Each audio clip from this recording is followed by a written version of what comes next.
The first time Emily saw Daniel Rhodes, he was standing by the window of the old bookshop, sunlight spilling across his face like a quiet promise. His calmness drew her in instantly, a steadiness she hadn't felt in anyone before. At 30, Emily was tired of fleeting connections and shallow charm. Daniel, with his measured tone and deliberate smile, felt like safety wrapped in silk. They met again a week later at the same cafe where she read during lunch breaks. He remembered her order, even the way she stirred her coffee counterclockwise. "You seem like someone who loves order," he said, his eyes kind but searching. She blushed, unsure if it was a compliment or something deeper. Over the next few weeks, their lives began to entwine effortlessly. Dinners, long drives, and quiet evenings where Daniel spoke more with glances than words. He was a widower, he said almost apologetically, his voice low. His wife Claire had passed away 3 years ago in what he called a terrible accident. Emily didn't press. His grief felt sacred, something not to be touched. When he looked at her, it wasn't with the hunger of a man seeking distraction, but with the tenderness of someone rediscovering warmth after years in the cold. It was intoxicating. Their relationship moved quickly. Within 3 months, Emily found herself spending more nights at his home than her own. His house on Wren Hill Road was large, tastefully furnished, and always spotless, almost too spotless. The first time she noticed the locked study, she laughed it off as one of those mystery rooms men keep. But Daniel's reaction, the way his smile froze, the slight tension in his jaw, lingered in her mind long after. "Some rooms aren't for everyone," he'd said gently, brushing her cheek. "We all have our ghosts." She wanted to believe him, and mostly she did. He was generous, attentive, and protective to a fault. He called to make sure she got home safe, left handwritten notes on her pillow, and planned their weekends with meticulous care. Yet sometimes she caught him staring, not at her, but through her, as if seeing someone else entirely. One evening, while helping him unpack old books for the library shelves, her fingers brushed against his wrist. A deep, ragged scar cut across his skin, faded but unmistakable. He pulled his hand back too quickly. "An accident," he murmured, then changed the subject so swiftly it felt rehearsed. Emily wanted to ask more but didn't. Love, she thought, meant trust. And Daniel, despite his silences, had earned that trust. Weeks later, she finally saw the portrait, hanging above the grand staircase like an unspoken warning. A woman with auburn hair, serene eyes, and a soft smile. Claire Rhodes, Daniel's late wife. Her expression was calm, but something in the painting unsettled Emily. The way the painter had captured a hint of sorrow in the corners of her mouth. Daniel caught her looking and said quietly, "She was the best of me." That night, when Emily lay beside him, her mind refused to rest. The house creaked in strange rhythms. Somewhere beyond the hall, a draft whispered against the locked door of the study. She turned toward Daniel, fast asleep, his breathing steady. Still, the unease remained, subtle but growing, like a splinter beneath the skin. Love, she told herself, wasn't supposed to feel like this. Yet as dawn broke over Wren Hill Road, Emily convinced herself it was only nerves, the fear of being too happy too soon. She didn't know that the house she'd just made her home still kept the echoes of another woman's final night. The drive to Wren Hill Road stretched across miles of winding countryside, the kind of road that grew quieter with every turn. Trees leaned close to the edges, their branches forming a dark archway that filtered out the sun. Emily rested her head against the window, watching the landscape blur past. Daniel's hand rested lightly on the steering wheel, his gaze fixed ahead. "You'll love it there," he said softly. "It's peaceful, untouched." When the house came into view, it was like something out of an old novel, grand but weary, standing alone against a backdrop of endless fields. Its stone facade was covered in ivy, the windows framed by heavy curtains that looked like they hadn't been drawn in years. A chill passed through Emily as she stepped out of the car. The air smelled faintly of rain and pine, but beneath it lingered something else, the stillness of a place that had learned to keep secrets. Inside, the house was immaculate, almost too much so. Not a speck of dust on the polished floors, not a picture out of place. The scent of old wood and lavender oil filled the hallways. Every sound she made, Footsteps, a nervous laugh, the brush of her bag against the banister, seemed to echo too loudly. Daniel showed her each room with a quiet pride. This was Claire's favorite spot, he said, gesturing toward a window seat overlooking the lake. The mention of his late wife carried no tremor in his voice. Emily nodded politely, unsure how to respond.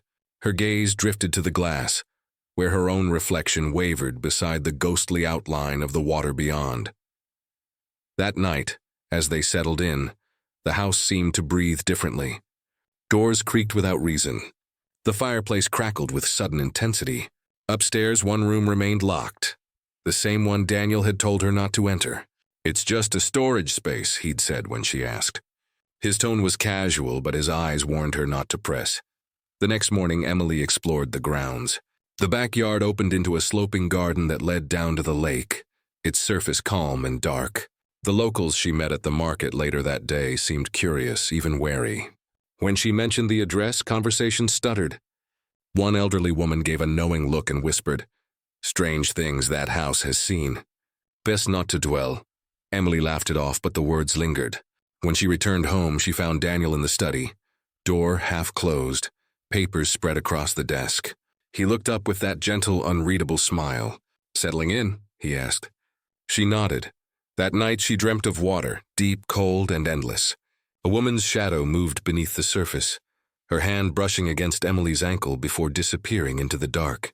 She woke with a start, the echo of the dream still clinging to her skin. Daniel slept beside her, peaceful and still. She tried to shake it off the next morning by opening windows and filling the rooms with sunlight. The house, however, resisted warmth. No matter how bright the day, it carried an undercurrent of quiet dread. When she passed the portrait of Claire in the hallway, she thought, for just a moment, that the woman's expression had changed. The faintest curve of sadness had become something sharper, colder. Emily blinked and the illusion was gone. She laughed softly to herself. "You're just tired," she murmured, running her fingers along the frame before moving on. But somewhere deep within the house, behind the locked doors and quiet corridors, the air seemed to shift. A faint creak echoed down the hallway, as if the walls themselves remembered her touch. And as dusk descended over Wren Hill Road, Emily Rhodes unknowingly stepped further into the shadow of a story that hadn't ended yet. It started subtly, a shift so small that Emily almost convinced herself it wasn't real. A slammed drawer, a sharp tone over something trivial, a flash of impatience in Daniel's eyes that vanished before she could name it. He would apologize quickly, his remorse as intense as his anger. "You know I'd never hurt you," he'd say, kissing her forehead as if sealing the promise. And for a while, she believed him. But the tension in the house had changed. The laughter that once filled their evenings was replaced by long silences and Daniel's unpredictable moods. Some nights he was affectionate, charming, even playful. The next he would retreat into himself, pacing through the halls, lost in thought. Emily tried to reach him, but it was like talking through glass. One evening she found him in the study, the room he always kept locked. The door was ajar for the first time. She hesitated, then stepped inside. The air was cold, heavy with the scent of dust and something faintly metallic. Papers lay scattered across the desk, and in the corner a single photograph of Claire rested beside an unlit candle. Daniel sat in the dark, his head bowed, murmuring softly. It took a moment for Emily to understand the words. "Claire, forgive me," her breath caught. She stepped closer, her voice trembling. "Daniel?" He looked up sharply, eyes wild for an instant before softening into confusion. "Emily, what are you doing here?" "You were saying her name," she whispered. "You were—" He stood abruptly, the chair scraping across the floor. "I wasn't saying anything." "You must have misheard. I heard you," she insisted. He stepped closer, the warmth in his tone gone.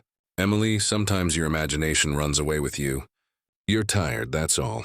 This house can play tricks on the mind if you let it." The certainty in his voice made her doubt her own memory. She nodded, backing away. "Maybe you're right." He smiled again, gentle and composed. "That's my girl." That night Emily lay awake long after Daniel had fallen asleep. His words echoed in her mind. Not what he said, but how easily he said it. The way he made her question what she'd seen, what she'd heard. The house creaked softly around her, and she wondered if it was the building or her sanity slowly bending under pressure. The next morning, everything was normal again. Daniel made her breakfast, kissed her cheek, and talked about taking a weekend trip to the coast. But the warmth felt rehearsed, as if each word was chosen carefully to stitch over a tear that couldn't be mended. Later that afternoon, while cleaning the living room, Emily found a woman's bracelet wedged between the couch cushions. Delicate. Gold engraved with the initials CR. She froze. It was too fine to belong to her. Too familiar to be forgotten.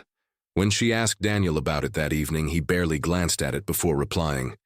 Just something of Claire's that got lost years ago. I thought I'd thrown it out. He took it from her gently, pocketing it with a faint smile.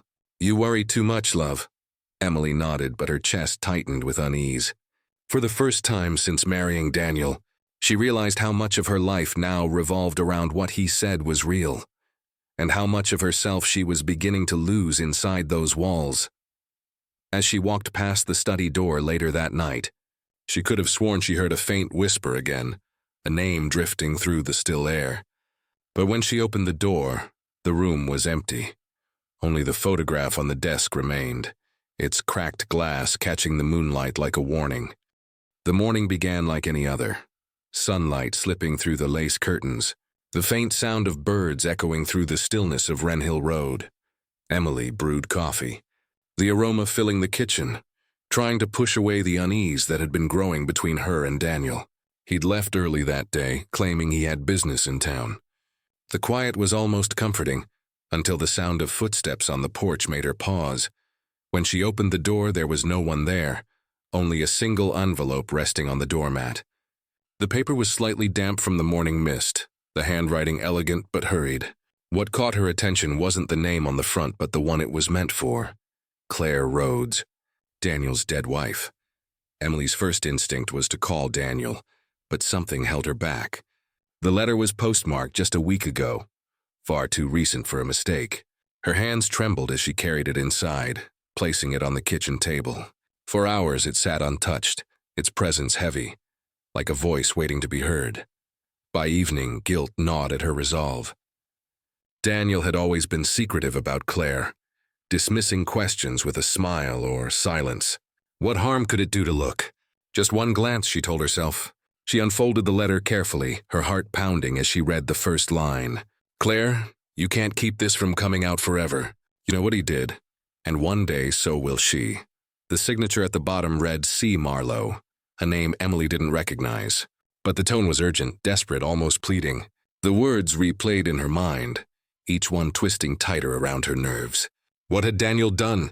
And why would someone write to a woman who'd been dead for years? When Daniel returned that night, Emily tried to act normal, but every look, every word felt loaded. You're quiet, he noted, setting down his jacket. Just tired, she said quickly. Her gaze flicked to the letter, now hidden in the drawer beneath the cutlery. Later, as he poured them wine by the fire, Emily studied him. The faint scar on his wrist, the way his smile never quite reached his eyes. She thought of the name C. Marlowe and wondered if it belonged to someone still alive, or buried like the rest of Daniel's past. That night, sleep refused to come. She slipped from bed and crept into the kitchen, retrieving the letter again. Under the lamplight, the ink seemed darker, the words more menacing. She noticed something new, faint indentations on the back of the page, as if another note had been written and torn away. She held it to the light, her breath catching as faint outlines appeared. Ask about the lake. A chill ran through her. The lake, the same one Daniel had shown her from the window, the one that seemed to ripple differently when the wind passed over it. The next morning, Emily ventured outside. Mist hung low over the water, blurring the reflection of the house behind her. For a moment, she thought she saw movement beneath the surface, a shimmer, a shape, but when she blinked, it was gone. When she turned back toward the house, Daniel was standing at the window, watching her. He smiled, raised a hand in greeting, but his eyes were unreadable. Emily forced herself to wave back, the letter hidden in her coat pocket. She didn't know who C. Marlowe was or what the message truly meant, but she knew one thing for certain. The past Daniel had buried wasn't resting quietly. and whatever secrets lay beneath that lake were beginning to stir. The letter from C. Marlowe haunted Emily's thoughts for days. Every look from Daniel, every sound in the quiet house felt sharper, heavier. The words "ask about the lake" replayed endlessly, yet she couldn't bring herself to confront him. Not yet. Instead, her curiosity turned toward the one place he had always forbidden her to enter, the study. It stood at the end of the upstairs hallway, a heavy oak door, its handle always locked. Daniel had told her it was where he kept important business records, but she had never once seen him working there. Each time she passed it, she felt it watching her, daring her to try. That night, after Daniel left for a late meeting, Emily finally did. She found the spare keyring in his drawer, trembling as she tested each one. None fit. Her heart pounded as she fetched a small hairpin, twisting it gently in the keyhole the way she'd seen in old films. When the lock clicked open, the sound seemed deafening. The air inside was stale, a forgotten stillness clinging to every corner. Dust coated the bookshelves, yet the desk was spotless as if cleaned often. She stepped inside, the floor creaking beneath her, her pulse thudding in her ears. A single lamp illuminated a wall of photographs. All women. Some smiling, some candid, some taken without their knowledge. She recognized Claire among them, younger, vibrant, unaware of what awaited her. And there, near the bottom corner, was a photo of herself, taken from the garden weeks earlier. Her breath hitched. She turned toward the desk. A leather-bound journal rested neatly in the center. Inside, Daniel's handwriting filled the pages, precise, methodical, obsessive. Love must be pure, obedient, saved from corruption. Control through love, discipline through devotion. And when the soul resists purification, fire cleanses. The words chilled her. The next entry was dated 3 months before Claire's death. She tried to leave. I couldn't let her. The lake accepted her confession. Emily's knees weakened. The lake. The same one just beyond their window, where she had stood days ago, sensing something dark beneath the surface. Hands shaking, she opened the desk drawers. In the bottom one, wrapped in an old handkerchief, was a torn piece of fabric, stained a deep, dried red. The scent was faint but unmistakable. Blood. Suddenly, a sound broke the silence. The floorboard behind her groaned. She spun around, heart pounding. Nothing. But the faintest flicker of movement passed across the hallway. A shadow. She hurriedly replaced everything, closed the drawer, and stepped out, relocking the door with trembling fingers. When Daniel came home later, he found her in the kitchen, pretending to read. "You look pale," he said softly, tilting his head. "You're not feeling ill, are you?" She forced a smile. "Just tired." He touched her cheek gently, eyes searching hers. "You know I only want to protect you, Emily. You trust me, don't you?" Her throat tightened. "Of course," she whispered. He smiled, satisfied, and turned away. As the door to the study clicked shut behind him later that night, Emily knew. He'd already noticed the lock had been moved, and the next morning the key was gone. The morning after Emily discovered the blood-stained fabric, the house felt heavier, as if it knew her secret. Daniel was unusually calm, humming faintly as he prepared breakfast. His casual movements made her skin crawl. Every clink of the spoon, every glance he cast her way carried a silent warning. "I know what you did." By afternoon, she forced herself out of the house, claiming she needed fresh air. The wind carried the faint scent of pine and rain, and she followed the gravel path toward the nearest neighbor, Mrs. Winslow. The elderly widow lived 2 houses down. Though houses on Wren Hill Road were half a mile apart, Mrs. Winslow had always seemed odd but kind, offering Emily tea and unsolicited advice. Weeks earlier, she'd whispered, "Keep your windows open at night. That house doesn't like secrets." Emily had laughed then. Now the memory made her stomach twist. But as she approached the Winslow property, the gate hung open, the door ajar. No sound, no movement. Inside, the house was eerily neat, cups still on the counter, kettle cold. The cat meowed from under the table, hungry and alone. Emily's voice cracked. "Mrs. Winslow, nothing. Just silence thick enough to choke on." She stepped outside, her hands trembling as she scanned the woods behind the cottage. The trees stood still, ancient, watching. Then something caught her eye. A faint track of boot prints led toward the forest. deep, recent. By evening, the police had arrived. 2 officers stood on the porch, nodding politely but dismissively. "She's wandered off before," one said. "Happens often at her age." Emily's protest was weak, but she wouldn't leave her cat. Or her medicine. Daniel appeared beside her, voice calm, reassuring, the perfect husband. "My wife's been under a lot of stress," he said smoothly. "Mrs. Winslow's a sweet woman, but she's not well. I'll make sure Emily rests." The officers exchanged a knowing glance. One patted Daniel's shoulder, and within minutes they were gone. Emily stood frozen as Daniel shut the door. The smile faded from his face instantly. "You shouldn't involve yourself in other people's business," he murmured. "I was just worried," she said softly. His gaze hardened. "Worry about us." That night the house felt alive again, creaking, whispering. Emily lay in bed, pretending to sleep. Daniel's breathing beside her was steady, but every few minutes she heard the faint floorboards moan, as if someone, or something, moved beneath them. At midnight, a flicker caught her attention. Through the curtains beyond the yard, a dim light shimmered, deep in the woods. It wasn't a house light or a car's beam. It was handheld, swaying gently, moving closer. Her pulse quickened.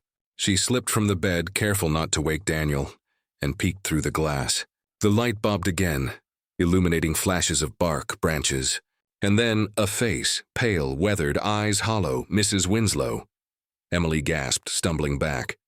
But when she looked again, the light was gone. Only the whisper of wind through the trees remained. The next morning, Daniel brewed coffee as if nothing had happened. "Rough night?"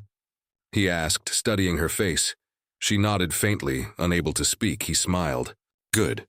Maybe now you'll stop letting your imagination run wild." But as he turned away, Emily noticed something clinging to his boots. Dried mud mixed with something darker, something that looked like old. Wet earth, the kind found deep in the woods. Dinner that night was quiet, too quiet. The silverware gleamed under the chandelier's light, and the faint sound of rain against the windows filled the space where conversation should have lived. Daniel carved the roast with deliberate calm, each motion precise, controlled. Emily sat opposite him, her hands trembling slightly around her glass. She couldn't hold it in any longer. The letter, the journal, the blood-stained fabric, they pulsed in her mind like a drumbeat. Her voice finally broke the silence. "Daniel," she said softly, "who is C. Marlowe?" He froze mid-cut.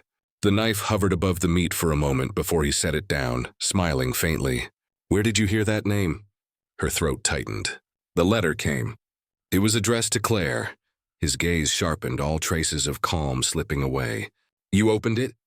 I didn't mean to," she stammered. I was scared. It said things about the lake, about her death." The sound of his hand slamming against the table shattered her sentence. The wineglass toppled, spilling red across the white cloth like blood. "You had no right," he hissed, his voice low, dangerous. "That was private." "Private?" She shot back, heart pounding. "She's dead, Daniel. Why are you still hiding things from me? Why were there photos of women in your study? Why was there blood on that—" "Stop!" he snapped, rising to his feet. The air between them seemed to thicken, heat and fear coiling together. "You went into my study?" Emily rose too, tears forming. "You're scaring me." He laughed then, a hollow, bitter sound. "Scaring you? I've given you everything, Emily. A home, security, love, and still you sneak, you pry, you betray." Her voice shook. "I just wanted to understand." His expression twisted, eyes darkening with something feral. "You're just like her." The words hit her like a slap. "Like Claire?" He stepped closer, his breath unsteady. "Always curious. Always doubting me. Always thinking you knew better. And look where that got her." Emily stumbled backward, her hand brushing against the table for balance. "What did you do to her, Daniel?" His eyes glinted. "She made me do it." She wouldn't listen. "But I saved her in the end." "Saved her from herself." Emily's voice barely came out. "You killed her." He leaned closer, whispering so softly it chilled her bones. "I freed her." Silence filled the room, broken only by the steady tick of the clock. Emily could barely breathe. The man standing before her was a stranger. The mask of love peeled away to reveal something monstrous beneath. "Sit down," he ordered. She didn't move. "Sit down." The command cracked like a whip. She obeyed, her body trembling. Daniel straightened the knife on the table as if restoring order, then wiped his hands with a napkin. When he looked at her again, his face was calm, eerily so. "Let's not fight anymore," he said gently, almost sweetly. "You're tired. I'll make tea." As he walked toward the kitchen, Emily sat frozen, her mind spiraling. The storm outside roared louder, lightning flashing against the window. She glanced at the spilled wine, its crimson spreading across the tablecloth, the image of everything she'd ignored until now. Her hand slipped beneath the table, clutching her phone. One name flashed in her mind, C. Marlowe. Whoever they were, they might be her only chance, because tonight she finally understood. Daniel wasn't going to let her leave. The morning after the argument, the air inside the house felt suffocating. Every breath heavy with unspoken fear. Daniel acted as though nothing had happened. He read the paper, kissed Emily on the forehead before leaving for town, and said with a hollow smile, "We'll be fine, my love. Let's forget last night." But she couldn't. Not after his words, not after what she'd seen in his eyes. The echo of "you're just like her" looped endlessly in her mind. When the door finally shut behind him, Emily stood in the study, the room that had become both her prison and her only path to the truth. The carpet, thick and ornate, muffled her footsteps as she paced. She didn't know what she was looking for, only that something here was wrong, something hidden. She knelt, running her fingers across the seams of the rug. For a moment, nothing. Then a faint creak beneath the floorboards caught her attention. She pressed harder. The corner lifted slightly. Beneath it, a wooden hatch. Her breath caught. The iron handle was cold to the touch. When she tugged, it resisted at first, as if reluctant to reveal its secrets, then groaned open. A dark, narrow stairway descended into blackness. A draft of stale air hit her. The smell of old wood, damp earth, and something metallic. She hesitated, trembling, then grabbed a flashlight from Daniel's desk and stepped down. The light beam sliced through the darkness, revealing stone walls and shelves lined with objects she couldn't fully comprehend. Photographs, dozens of them, covered the walls. Women's faces, some smiling, others blank-eyed. A few were burned along the edges. She stepped closer, her throat tightening. One face froze her in place. Claire Rhodes, Daniel's first wife, and beside her photo, Emily's own. Recently taken. The flashlight shook in her hands. On a small table in the corner sat an old tape recorder. Its surface was dusty, but the red button gleamed. With trembling fingers, Emily pressed play. Daniel's voice filled the room, calm, almost gentle. "Redemption through devotion. Purity through love. They stray, and I bring them back to grace." Emily's stomach churned. He continued, his tone darker now. Claire lost her way. She forgot what love demanded. But Emily, she'll understand. She wants to be saved. The tape clicked off. Emily staggered back, one hand pressed to her mouth. She could barely breathe. All the strange looks, the rules, the moments of tenderness twisted into cruelty. They finally made sense. Daniel wasn't healing from loss. He was repeating a ritual, a pattern. She wasn't his wife. She was his next lesson. The flashlight flickered, and in that moment of dimness she thought she saw movement, a shadow shifting in the far corner. Her heart stopped. She pointed the light, but the space was empty. Only an old mirror stood there, reflecting her pale, horrified face. She backed toward the stairs, mind racing. She had to leave, and now. But when she reached the top and pushed open the hatch, it resisted. Panic surged as she realized it wasn't just stuck, it was locked from above. Her pulse roared in her ears. She pounded the hatch. "Daniel, Daniel, let me out!" No response. Then faintly above her, the floor creaked. Footsteps, slow, deliberate, and Daniel's voice, calm as ever, drifted through the wood. "You shouldn't have gone down there, Emily, but maybe. It's time you understood what love really means." The footsteps stopped. Silence hung in the air. Then the faint click of the lock turning again. The lock finally gave way near dawn. Emily stumbled out of the cellar, her knees weak, her palms scraped raw. The air in the study was colder now, the windows trembling from the storm rolling in outside. Rain battered the glass in angry waves, wind howling through the chimney like a wounded animal. She didn't waste a second. Every nerve in her body screamed one command: run. Emily snatched her bag from the hall table, shoving in her passport, wallet, and the car keys. Her hands trembled so badly she dropped them twice. Lightning flashed, illuminating the framed photo of her and Daniel. His hand on her shoulder, his smile too tight. She wanted to tear it down but didn't have the time. The power went out with a sharp crack. Darkness swallowed the house. She grabbed a candle, lit it, and hurried toward the front door. The floorboards groaned beneath her feet, as if warning her to stop. Then a voice from the shadows. "Going somewhere?" The candle nearly fell from her hand. Daniel stood at the base of the stairs, soaked from the rain. His expression calm, but his eyes, wild, glinting in the flickering light. "Daniel, please," she whispered, backing away. "We need help." "You need help," he took a step forward. "You weren't supposed to see it, Emily. You were supposed to trust me." "I did," she said, voice breaking. "But you killed them." "You killed her!" The words seemed to cut through him like a blade. His jaw tightened. "They made me do it. They forced my hand. You're different. You can still be saved." She turned to run, but his hand shot out, gripping her wrist with terrifying strength. She screamed, clawing at him, the candle falling and extinguishing between them. They were plunged into total darkness. Thunder exploded overhead. The house shook. She kicked, twisted, bit his arm.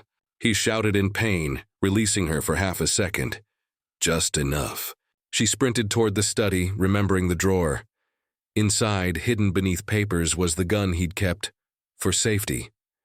Her fingers closed around it just as Daniel stormed into the room. "Put it down." He shouted, rainwater dripping from his hair. "You don't know what you're doing." "I know exactly what I'm doing," she said, voice trembling but steady. "Stay back," he laughed, low, broken. "You won't shoot me.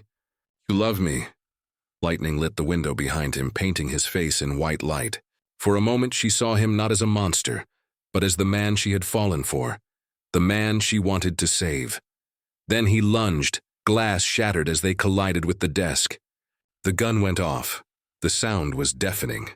One sharp crack that tore through the roar of the storm. Daniel staggered backward, a look of confusion frozen on his face. His knees buckled and he crumpled to the floor. Emily stood trembling, the gun slipping from her grasp. Rain and tears blurred her vision. The storm outside raged on, but inside the house, there was only silence.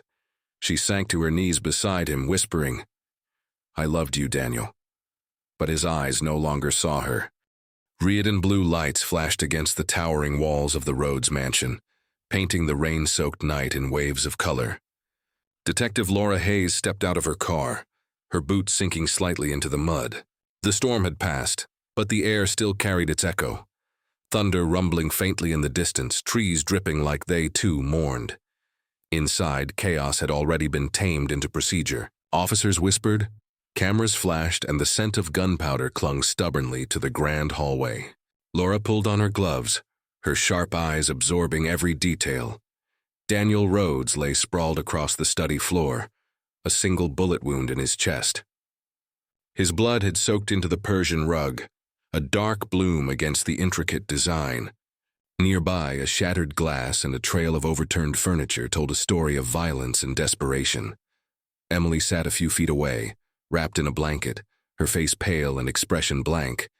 Her hands trembled uncontrollably as she repeated the same words over and over. "He wouldn't let me go. He wouldn't let me go." Laura crouched beside her. "Emily," she said softly, "you're safe now. But I need to understand what happened."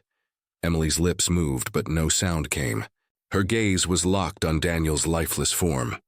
As if still waiting for him to move, a paramedic knelt beside her, whispering, "Shock, she's not processing yet." Laura nodded and stood, turning her attention back to the room. The gun, a small revolver, rested near Daniel's right hand, but its placement felt wrong, too deliberate. "Get photos of the weapon from every angle," she instructed the forensic photographer. Something else caught her eye, muddy footprints near the doorway. At first glance, they seemed unremarkable, but when she compared them to Emily's slippers and Daniel's shoes, her brow furrowed. These were smaller, narrower, a third person. Detective Hayes, an officer called from the far end of the room. "You'll want to see this." He pointed toward the window, glass cracked but not shattered, the curtains fluttering gently in the cold breeze. Outside, faint impressions led away from the house, disappearing into the wet grass. Laura leaned closer. They matched the small footprints inside. She looked back at Daniel's body. If she shot him in self-defense, who was watching from outside? She murmured. The crime scene felt heavy, as if the house itself was holding its breath. Laura's instincts, honed by years of chasing truth through darkness, told her this wasn't over. "Detective," the medical examiner said, breaking her thoughts. Time of death, roughly around 11:45 p.m. Bullet entered the chest at close range. Straight through the heart. Rain still clung to the windows when Detective Laura Hayes returned to the mansion 2 days later. The scent of bleach hung in the air, the sterile effort of erasing horror. Emily sat at the edge of the living room couch, pale, hollow-eyed, her hands wrapped in gauze. Every sound made her flinch. Laura had seen grief before. But this wasn't grief. It was something deeper. Like a soul splintered between guilt and relief. Across the room, the forensics team worked quietly. The bloodstains told their story. The single bullet wound in Daniel Rhodes's chest had been fired from close range. But the footprints, small, feminine, neither Emily's size nor Daniel's, still gnawed at Laura's instincts. Someone else had been there that night. "Mrs. Rhodes," Laura said softly, pulling up a chair. "I need you to think carefully. Did anyone else come to the house before the storm?" Emily's gaze drifted toward the darkened hallway. "There was a letter. From someone named C. Marlowe. I think she came here." Laura nodded, recalling the name from earlier evidence. The letter had been found torn near the fireplace, burned at the edges. "C. Marlowe," she repeated. "Do you know who that is?" Emily hesitated. "No, but Daniel reacted strangely when I mentioned it. He said she didn't exist, that I was confusing dreams with reality." Laura felt a shiver of recognition. Gaslighting, the word that defined too many of her cases. She stood, pacing slowly. "We traced the letter. It was sent from a small town an hour north. The sender's full name is Catherine Marlowe." She paused. "Daniel's sister," Emily blinked. "He told me he was an only child." Laura's tone darkened. "He wasn't. Catherine disappeared after his first wife's death. She covered for him, said the death was accidental, that Daniel had suffered a breakdown. The report was never reopened." Emily pressed her hand to her mouth. "So she knew?" "She thought she was protecting him," Laura said quietly. "She believed he was sick, not violent. But recently she realized what he truly was. She sent that letter to warn you." Emily's eyes brimmed with tears. "Then why didn't she stop him?" Laura exhaled. "Because by the time she arrived, it was already too late." She gestured toward the evidence board. Among the photographs and case files lay a new addition, a blurry security image captured near the mansion. On the night of the storm, a woman's figure in a raincoat carrying a small bag. Catherine Marlowe. "She entered the property around midnight," Laura explained. "We believe she tried to confront Daniel in the study. Those extra footprints? Hers. She fled before the gun went off. Maybe she thought you were dead. Maybe she couldn't face the truth." Emily trembled, her voice barely audible. "He said he wanted to save me." "From what?" Laura looked at her gently. "From himself. That's how his mind worked. He believed love and control were the same. Every time a woman questioned him, every time someone saw through his act, he saw corruption that needed to be purified." Emily closed her eyes, the weight of understanding crushing her. The letter, the photographs, the hidden room, all of it formed a single, dreadful picture. She wasn't the first. She was only the last. Outside, thunder rumbled again, distant now, a storm moving away. Laura watched as Emily lowered her head into her hands, the truth bleeding through her silence.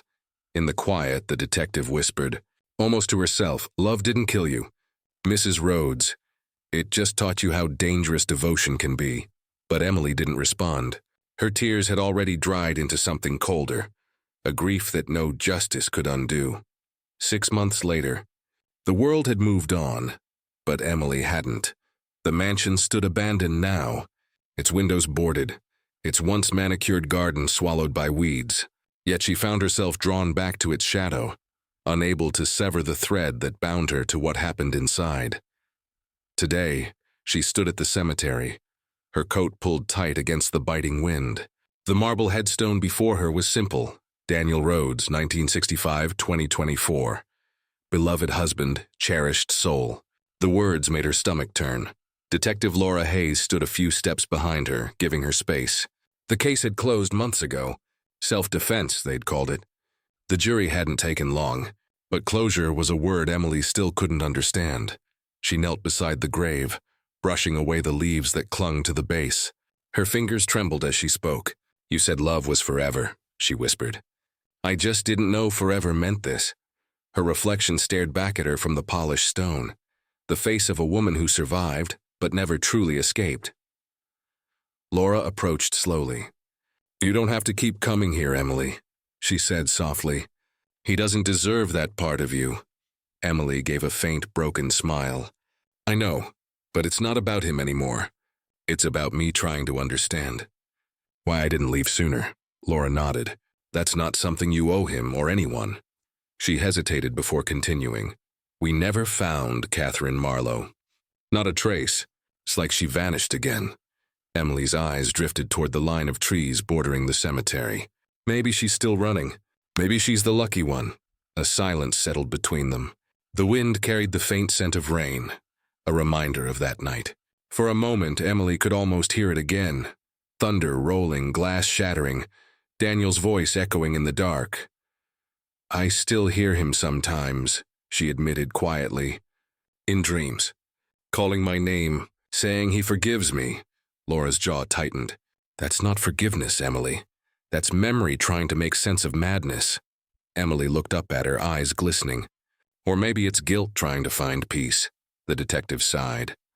There was nothing she could say that time hadn't already said better. Some scars just learned to live beneath the skin. As Laura turned to leave, Emily rose and took one last look at the grave. The sky was gray, the wind colder now. She stepped back, ready to follow. But then something caught her eye. A small white flower rested against the headstone. Fresh, its petals trembled in the breeze, dew still clinging to them. Emily froze.